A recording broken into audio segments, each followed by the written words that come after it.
Hey guys, indie author Martin Parise here. I'm doing a little bit of a different kind of video today. It's a little bit longer. I don't know how many of these I'm going to do, but we're going to start with this one.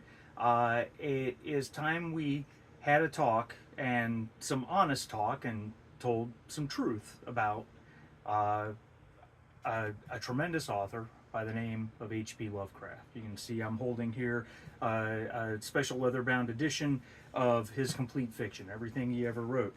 Um, I mentioned H.P. Lovecraft the other day in my video for Annihilation, and made the comment that Annihilation was like Lovecraft but well written. And I want to, so we're going to talk a little bit about this. Now, let me explain a few things really quickly. I love H.P. Lovecraft. I have several different versions of this book, which is everything he's ever written. I've got several books that include just his Cthulhu mythos stories. I have plenty of books like this that were written by Lynn Carter and August Derleth that talk about H.P. Lovecraft and his life and his writings. August Derleth, of course, being one of the people that is responsible for keeping Lovecraft stories alive after his death. But you cannot argue the impact of H.P. Lovecraft on modern fiction media, movies, literature, books, fiction, horror, science fiction, music, especially metal. Um, you just, again, I'm wearing a Metallica shirt of Call of Cthulhu, which is Cthulhu, of course.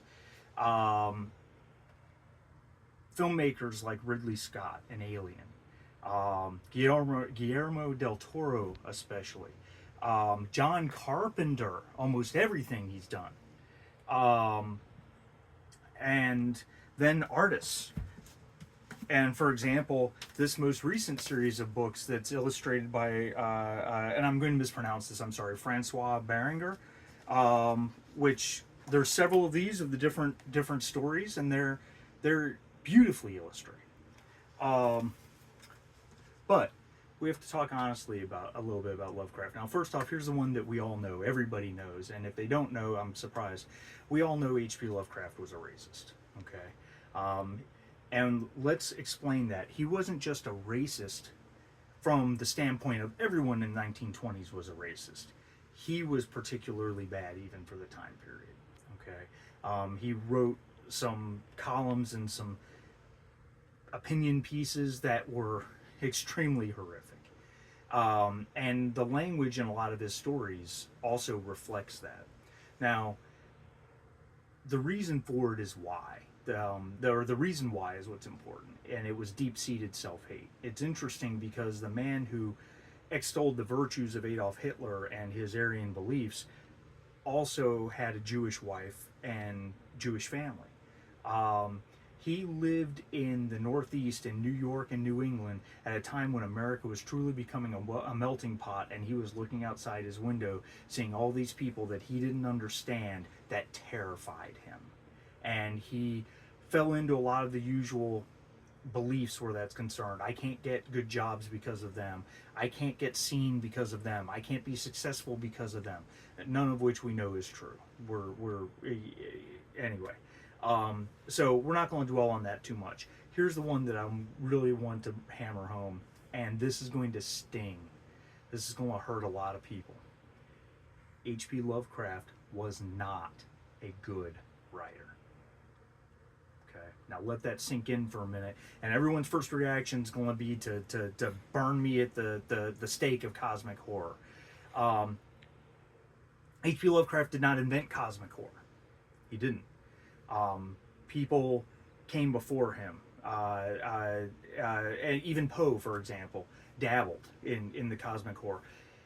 Many of his best stories, which are science fiction based horror, he didn't invent that either. That goes to Mary Shelley, as far as I can tell, near as far back as I can read. That goes to Mary Shelley with Frankenstein. She invented science fiction and the subgenre of sci-fi horror with the book Frankenstein. He was in the right place at the right time, much like, say, Kurt Cobain in Seattle in the 90s, to create a sound that took over the world.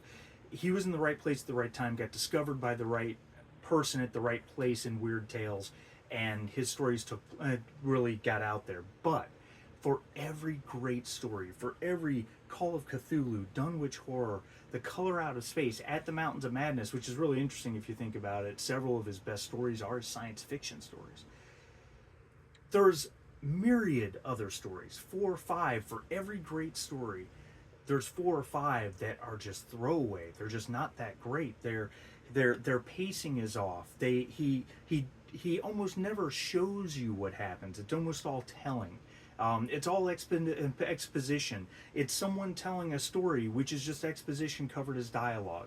It